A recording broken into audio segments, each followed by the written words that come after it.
Rebonjour à tous. Cette vidéo a pour but de vous présenter le cours et en même temps la correction des TP 3 et 4 du chapitre 13 qui était à faire ce matin, jeudi 19 mars 2020. Donc nous avons vu précédemment le réflexe myotatique ainsi que le trajet du message nerveux dans la moelle épinière. Nous allons aujourd'hui nous intéresser au support cellulaire du message nerveux du récepteur à l'effecteur au cours du réflexe myotatique. En gros, par quelle cellule le message nerveux va passer. Alors, les cellules nerveuses sont appelées neurones, ça normalement c'est une notion que vous connaissez déjà, et dans le cas d'une réflexe myotatique, seulement deux neurones interviennent. Un neurone multipolaire et un neurone en T. Donc vous devez connaître le schéma de chacun de ces deux neurones et les structures qui les caractérisent. Donc j'ai remis le schéma du TP avec les légendes. Il y a quelques structures donc à bien être capable de reconnaître, notamment premièrement le corps cellulaire, c'est la partie qui va contenir le noyau et les organites. Voilà. Ensuite, autour de ce corps cellulaire vont venir partir un certain nombre de prolongements cytoplasmiques. Le plus long, c'est l'axone. Et cet axone se termine par une arborisation terminale, et chaque branche de cette arborisation se termine par un bouton synaptique. Les autres prolongements cytoplasmiques, c'est ce que l'on appelle les dendrites. L'axone va être entouré de ce qu'on appelle des cellules de Schwann. Il faut voir ça comme un rouleau de sopalin, donc l'axone c'est le carton au milieu du rouleau de sopalin, et une cellule va venir s'enrouler tout autour de l'axone. Chaque cellule, donc cellule de Schwann, et l'ensemble de ces cellules forment une gaine qu'on appelle la gaine de myéline qui aura pour rôle de protéger l'axone et d'accélérer le message nerveux. Nous verrons comment plus loin. Entre chaque cellule de Schwann constituant la gaine de myéline, il y a des zones non protégées qu'on appelle les nœuds ou les étranglements de Ranvier qui auront un rôle dans l'accélération du message nerveux que nous verrons par la suite. On peut en réaliser une schématisation plus simple pour vos schémas, qui est la suivante. Le deuxième neurone à connaître et dont on vous demandait de faire l'analogie des légendes est le suivant, ce sont les mêmes légendes que pour le neurone multipolaire, donc le corps cellulaire que l'on reconnaît qui contient le noyau, et là l'axone et les dendrites sont moins identifiables, moins différenciables que sur cette cellule, là les dendrites sont courtes, l'axone est très longue. Ici, donc, comment les différencier? L'axone est la partie qui se termine par l'arborisation terminale et les boutons synaptiques. Donc cette partie-là, c'est l'axone, et cette partie-là correspond aux dendrites. On retrouve les cellules de Schwann formant la gaine de myéline, les étranglements ou nœuds de Ranvier. La différence que l'on peut voir ici, c'est que sur un neurone multipolaire, seul l'axone est entouré de myéline, pas les différents dendrites ici, alors que sur le neurone en T, vous voyez qu'il y a un long dendrite qui arrive ici et qui lui va être recouvert d'une gaine de myéline.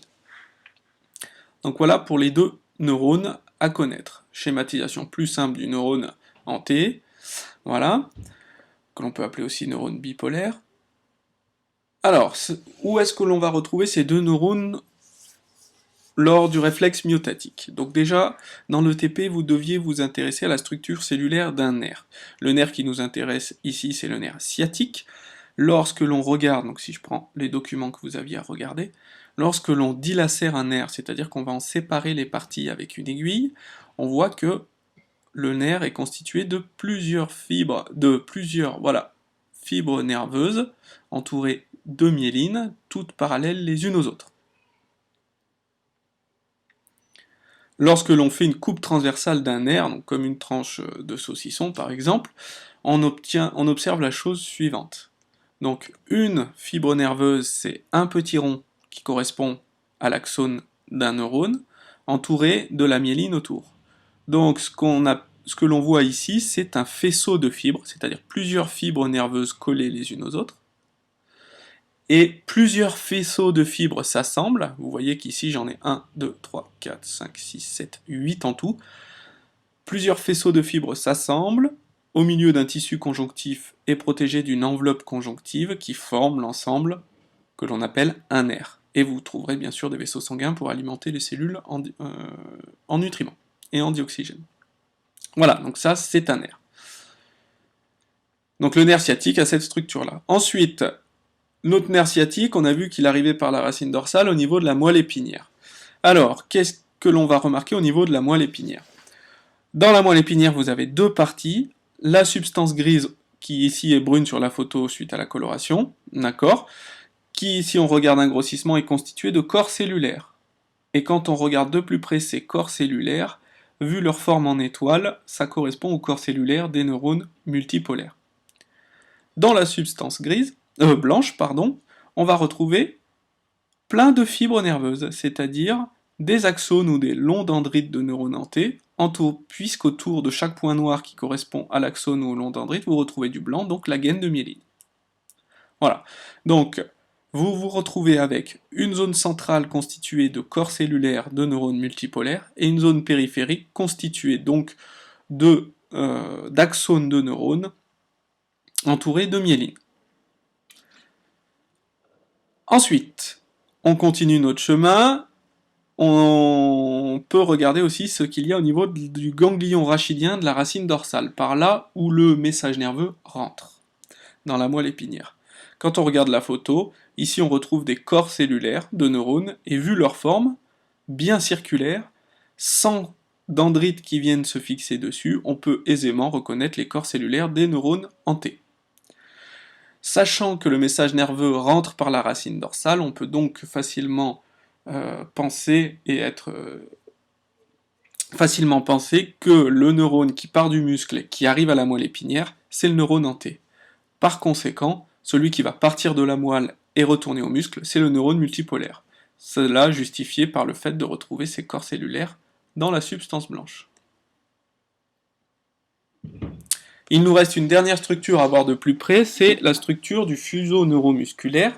Donc la structure sensorielle que l'on va retrouver dans les muscles et qui va permettre de donner naissance au message nerveux. Ce fuseau neuromusculaire, vous l'avez ici, c'est une capsule. Dans cette capsule, vous avez des fibres musculaires autour desquelles viennent s'entourer l'extrémité du neurone hanté, l'extrémité du long dendrite du neurone hanté. Lorsque le muscle va s'étirer, la capsule va s'étirer, les fibres musculaires à l'intérieur de la capsule vont s'étirer, ce qui va donner naissance à un signal au niveau des fibres nerveuses et créer le message nerveux. Lorsque l'on résume un petit peu tout ça, donc je vais dézoomer pour pouvoir avoir la totalité du schéma sous les yeux, cela forme la chose suivante. Donc le fuseau neuromusculaire ici, avec le long dendrite du neurone hanté qui vient s'enrouler dans la capsule autour des fibres musculaires, le muscle s'étire, le message nerveux prend naissance, hop, il part, ici, nerf sciatique, qui se divise en deux avant d'arriver à la moelle épinière, donc on rentre par la racine dorsale, on retrouve dans le ganglion les corps cellulaires du neurone hanté, donc la partie qui vient d'être suivie par le message nerveux, c'est le long dendrite. On arrive au corps cellulaire, ensuite c'est l'axone qui commence, et qui se termine dans la substance grise, par une arborisation terminale et un bouton synaptique. Ici, le message nerveux va être transmis au dendrite du neurone multipolaire, ensuite il passe par le corps cellulaire et repart par l'axone, hop, par le nerf sciatique, et qui va jusqu'au muscle pour permettre sa contraction. Ce qu'on appelle l'unité motrice ou la plaque motrice correspond à l'ensemble des fibres musculaires qui vont être innervées, on dit plus exactement, par un même neurone multipolaire. Il y a deux structures que j'ai mises en avant, la synapse neuroneuronique et la synapse neuromusculaire, donc on verra le fonctionnement dans les détails. Une synapse, c'est la zone de connexion, donc là vous la voyez mieux, entre deux neurones pour une synapse neuroneuronique, et entre un neurone et un muscle pour une synapse neuromusculaire. Voilà, le neurone hanté conduisant le message nerveux du muscle jusqu'au centre nerveux, c'est le neurone sensoriel, et le neurone multipolaire conduisant le message du centre nerveux jusqu'au muscle pour permettre sa contraction correspond au neurone moteur. Donc voilà ce que l'on peut faire comme schéma bilan à cette séance. Qu'est-ce que je dois vous dire d'autre? Non, c'est bon. Alors, j'ai mis quand même quelques mots sur les synapses, même si on le verra dans le grand 6, une synapse est une zone de connexion entre deux neurones, synapse neuroneuronique ou entre un neurone et un muscle, synapse neuromusculaire. La synapse neuromusculaire, c'est la connexion entre un neurone et un muscle, elle se fait toujours par un bouton synaptique d'un neurone, d'où le nom de synapse. Plusieurs fibres musculaires sont en relation avec les ramifications d'un même neurone, l'ensemble constitue une unité motrice ou une plaque motrice, comme vous voulez. J'ai pas fait de schéma de la synapse neuromusculaire, on verra ça plus loin. Pour la synapse neuronique, je vous ai mis un petit schéma, donc on voit bien la jonction entre l'axone et le corps cellulaire. Et ce qui est ultra important, c'est la notion suivante. Dans un réflexe myotatique, il n'y a que deux neurones qui interviennent, donc le neurone denté, le neurone multipolaire, on l'a vu, entre le récepteur et l'effecteur. Il n'y a donc qu'une seule synapse neuronique. On parlera de réflexe monosynaptique. Il n'y a qu'une synapse neuroneuronique, elle est ici dans la moelle épinière. Voilà. Ensuite, intéressons-nous au message nerveux. Alors, cette première partie de la leçon, pour l'instant, on n'a pas besoin du TP4, chapitre 13. Il vous explique simplement la notion de potentiel de repos. Alors, le potentiel de repos, ça va être la charge électrique qu'on va retrouver de part et d'autre de la membrane plasmique d'un neurone. On peut faire le montage suivant. Donc, une fibre nerveuse plongée dans un sérum physiologique, et donc on va planter des électrodes A et B à différents endroits et mesurer une différence de potentiel, c'est-à-dire une différence de charge entre les deux électrodes A et B, et cette différence de charge sera signalée par l'écran, et comme on peut le voir ici, par un graphique.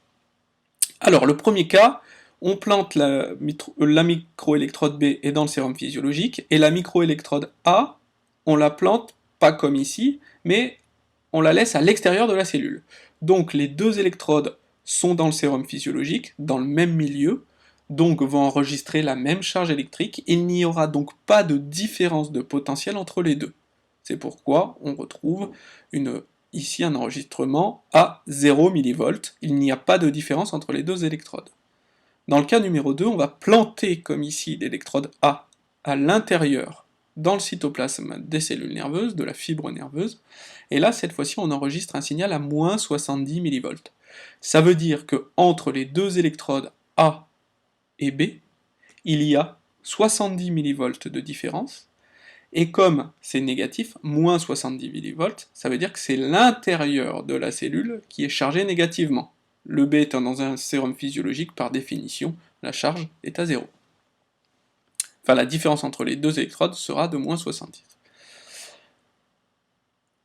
Voilà, donc là, je n'ai pas reporté ici sur l'écran le schéma qui est à gauche, c'est le même. Donc cas numéro 1, les deux électrodes dans le même milieu, pas de différence de potentiel, on est à 0. Cas numéro 2, on plante l'électrode A à l'intérieur de la cellule, moins 70 mV. Il y a donc une différence de moins 70 mV de part et d'autre de la membrane plasmique d'une cellule nerveuse. Cette différence de potentiel, c'est ce que l'on appelle le potentiel de membrane ou le potentiel de repos. Ce potentiel membranaire existe pour toutes les cellules, mais à des valeurs différentes. Pour les cellules nerveuses, elle est de moins 70 mV. On peut faire le schéma suivant, donc la fibre nerveuse qui est chargée négativement à l'intérieur et positivement à l'extérieur. Lorsqu'un message nerveux passe, on peut enregistrer sur une fibre nerveuse ce que l'on appelle un potentiel d'action. C'est le signal élémentaire du message nerveux. Alors, ce potentiel d'action, il s'enregistre de la manière suivante. Donc vous avez le détail de chaque étape ici. Ce potentiel d'action, donc on retrouve au départ moins 70 mV, donc notre potentiel de repos. Cette petite dépolarisation que vous notez, c'est ce qu'on appelle un artefact, c'est l'enregistrement du moment de la stimulation électrique de la fibre nerveuse. Et ensuite, quand le message nerveux va passer, on va enregistrer une première phase. AB, ici, on va avoir une dépolarisation, c'est-à-dire qu'on va passer l'intérieur de la cellule va passer de moins 70 mV à plus 30 mV. On va avoir une inversion de la polarité, c'est ce qui est noté ici. Donc c'est une dépolarisation. Des ions chargés positivement vont rentrer dans la cellule et des ions chargés négativement vont en sortir. Puis, ensuite, deuxième phase, c'est une phase de repolarisation où on va revenir à la valeur initiale de moins 70 mV. Cette étape de repolarisation passe par une étape d'hyperpolarisation, c'est-à-dire que les ions négatifs vont re-rentrer dans la cellule, les ions positifs vont en ressortir, mais les ions négatifs vont un peu trop rentrer, et les ions négatifs vont un peu trop rentrer, donc il va falloir en refaire ressortir. Donc pour retrouver la valeur de moins 70 millivolts. Voilà, c'est ce qui est détaillé ici. C'est un peu comme quand vous arrivez à un feu rouge, que vous ne vous arrêtez pas tout de suite, et vous faites une marche arrière pour revenir vous arrêter au bon endroit. Voilà, donc le potentiel d'action correspond à une inversion brutale et brève de la polarisation membranaire due à des mouvements d'ions. Ça, c'est ultra important. En réalité, lorsqu'un message nerveux passe, lorsqu'une fibre est stimulée, il n'y a pas un seul PA, il y en a plusieurs. Ça forme un train ou une rafale de potentiel d'action, PA c'est pour potentiel d'action, et cet ensemble de PA constitue le message nerveux. Donc le message nerveux est un ensemble de potentiels d'action, et le potentiel d'action est le signal élémentaire du message nerveux. Alors, les caractéristiques du message nerveux. Là, ça correspond aux corrections du TP4 chapitre 13. Alors, je vais vous mettre le logiciel. Donc, il s'agissait de prendre le logiciel Simulfibre, que l'on tape sur Google. On prend le premier site. On descend ici, version en ligne. Voilà. Et donc vous avez vos deux électrodes ici. Là, vous pouvez choisir la charge que vous allez induire par stimulation sur la fibre nerveuse, et l'enregistrement va apparaître ici. Donc on peut faire l'essai que l'on a fait tout à l'heure. Si je laisse mes deux électrodes dans le même milieu, au milieu extérieur, et que je stimule, voilà, j'ai pas de différence de potentiel entre les deux, on est dans le même milieu, donc 0. Si je plante les deux dans la fibre nerveuse, même observation. Les deux sont dans le même milieu à l'intérieur de la fibre nerveuse, donc elles enregistrent la même charge électrique, il n'y a pas de différence entre les deux. Si j'en mets une à l'extérieur, une à l'intérieur, là les deux électrodes ne sont pas dans le même milieu, et je vais pouvoir enregistrer une différence de potentiel entre les deux lorsque je stimule, et enregistrer un message nerveux. Un potentiel d'action, pardon. Alors on vous demandait de déterminer à partir, premièrement d'enregistrer le potentiel de membrane. Donc lorsque le potentiel de membrane, la fibre nerveuse est au repos, il est à moins 70 millivolts, pas de problème. Et ensuite, quand on augmente et qu'on stimule à chaque fois, que l'on augmente d'1 volt, on voit que de 0 à 3 volts de stimulation, rien ne se passe, et qu'à partir de 4, on enregistre un potentiel d'action. Donc cela montre que pour faire naître un message nerveux, il faut que la stimulation dépasse une certaine valeur, une valeur seuil, à partir de laquelle le potentiel d'action va pouvoir naître. En dessous de cette valeur seuil, il n'y aura pas de potentiel d'action. Et si j'augmente la stimulation, donc 5 volts, 6 volts, le potentiel d'action a toujours la même amplitude.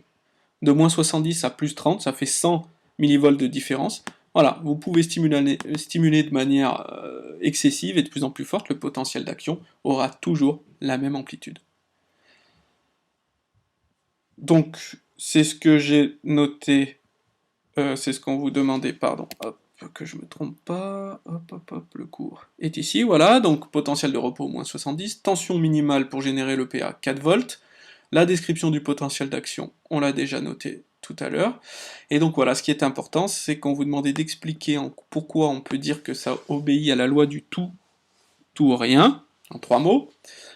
La fibre nerveuse obéit à la loi du tout ou rien, car soit la stimulation est inférieure à la valeur seuil et il ne se passe rien, soit elle est égale ou supérieure à la valeur seuil et on enregistre un potentiel d'action. Voilà, l'amplitude étant toujours la même, quelle que soit la valeur de stimulation au-dessus de cette valeur seuil. Ensuite, le codage. Donc comment peut-on montrer comment est codée la différence d'intensité de stimulation? Comment votre message nerveux va pouvoir vous dire que vous recevez une claque d'une manière plus ou moins forte? Donc on peut cocher stimulation longue, on va se mettre à la valeur seuil, 4, voilà. Ce que l'on voit, c'est que l'amplitude reste toujours la même, donc l'intensité de la stimulation ne sera pas codée en amplitude, mais par contre on voit que sur la même période de temps, j'ai deux potentiels d'action. Donc l'intensité sera codée en fréquence de potentiel d'action. Plus la stimulation sera forte, plus j'aurai de potentiels d'action qui vont se déplacer le long de ma fibre nerveuse sur une même période de temps. Si je mets 10 volts, vous voyez que j'en ai 4. Voilà, c'est ce qui est noté ici. le codage du message nerveux. Ensuite, on peut faire des petits calculs de vitesse en faisant deux mesures, donc si je peux vous montrer. Donc je me place à 1 cm, alors j'enlève stimulation longue, je me mets à 4, je stimule, voilà, je vois que le début de mon potentiel d'action a lieu ici, d'accord. Ensuite, je me mets 1 cm plus loin, 2 cm, je stimule, et je vois que le début de mon potentiel d'action a lieu ici, soit 6 petits carreaux plus tard, ce qui veut dire que pour faire 1 cm, mon message nerveux a mis, un carreau étant égal à 1 milliseconde, 6 millisecondes. Et donc après, il nous est facile de faire des petits calculs, donc 1 sur 6, 0,17 cm par milliseconde, et faire les petites conversions. Je me suis juste rendu compte qu'ici, il y avait une erreur, c'était x 1000 pour passer les mètres secondes en kilomètres secondes. Donc vous rectifierez à la main sur votre cours. Voilà. Ensuite, la conduction du message nerveux, dernière chose que vous aviez à voir dans ce TP, donc comment est conduit le message nerveux, vous aviez simplement un document. Ici, deux choses à retenir. La première, c'est que plus on met l'électrode réceptrice loin de l'électrode stimulatrice, plus on enregistre le potentiel d'action tard. Donc ça montre bien que le message nerveux se propage tout le long de l'axone. Et on voit que l'amplitude ne désemplit pas, justement. Il n'y a pas d'atténuation du signal le long de l'axone d'une fibre nerveuse. Voilà, pour le TP numéro 4, ce qui fait que, si je reprends le cours, où est-ce que je l'ai mis? Tac, voilà. Si je reprends le cours, ce qui est à retenir, donc ça on a vu, ça nous avons vu, ça c'est la correction du TP, voilà, dans le cours, donc ça commence ici, conditions de naissance du message nerveux, donc je vous ai remis les valeurs vues sur le logiciel. Ce qui est important à retenir, c'est que pour qu'un message nerveux naisse au niveau d'un récepteur, il faut que la stimulation soit supérieure ou égale à une certaine valeur appelée valeur seuil de stimulation. Ensuite, un petit mot sur la loi du tout ou rien, que j'ai déjà expliqué. Sur le codage, ce qui est important à retenir, c'est que le message nerveux est codé en fréquence de potentiel d'action sur une fibre nerveuse. Donc plus l'intensité de stimulation est importante, plus il y aura de PA qui vont pouvoir se déplacer le long de la fibre.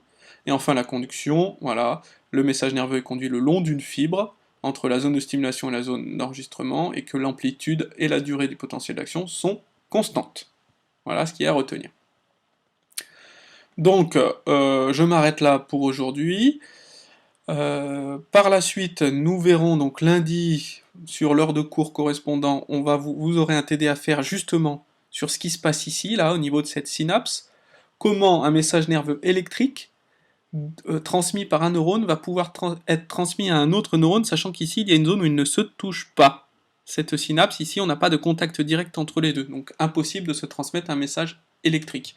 Donc nous verrons lundi ce qui se passe ici, et ça nous permettra de terminer ce cours. Voilà, visiblement ce matin, le serveur, ma classe virtuelle était saturé, je n'ai pas réussi à me connecter, plusieurs d'entre vous ont essayé de se connecter, n'y sont pas arrivés, donc j'espère que cette vidéo suffira. Vous pouvez m'envoyer des questions via l'ENT si vous arrivez à vous connecter. Merci.